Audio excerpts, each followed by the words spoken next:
छगन भुजबळ यांच्या उपस्थितीमध्ये नाशिक जिल्हाधिकारी कार्यालयामध्ये सिंहस्थ कुंभमेळ्याच्या आढावा बैठकीला सुरुवात झाली आहे। महाजन कुंभमेळा मंत्री असताना भुजबळ बैठक घेत आहेत आणि त्यामुळे चर्चा सुरू झाली आहे। मात्र पालकमंत्री नसलो तरी जिल्ह्यामधला मंत्री म्हणून बैठक घेण्याचा अधिकार मला आहे असं स्पष्टीकरण यावर भुजबळांनी दिलं आहे। भुजबळांनी आढावा बैठक घेण्यात चूक नाही असं अजित पवार यांनी देखील म्हटले।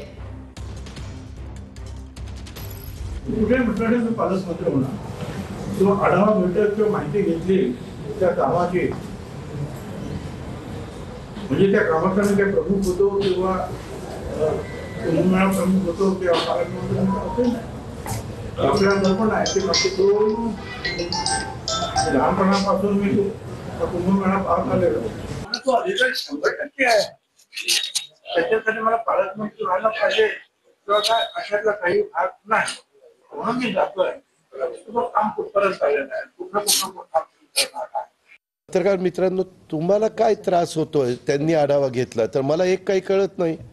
मग आम्ही सरकारमध्ये आहोत, ते त्या जिल्ह्याचे आहेत। तुम्ही उद्या म्हणाल अजित पवार हा उपमुख्यमंत्री आणि वर्ध्याला येऊन का आढावा घेतो? अरे आमची जबाबदारी, आमचं काम आहे। सिनियर नेते म्हणून भुजबळ साहेबांच्याकडे बघितलं जातं। त्याने अनेक वर्ष तिथं काम केलेलं आहे, राज्याचे उपमुख्यमंत्री म्हणून काम केलेलं आहे।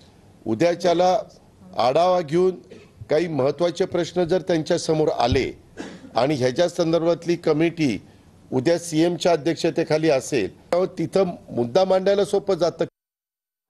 नाही, तो आपला अधिकार आहे मागणी करायचा, आपापला विचार आहे। शेवटी अंतिम निर्णय मुख्यमंत्री घेतील, शेवटी मुख्यमंत्र्याचा अधिकार आहे। आणि जे आम्ही तिन्ही पक्ष आहे, तिन्ही पक्ष एकत्र बसून याबद्दलचा एक अंतिम निर्णय लवकरात लवकर करू।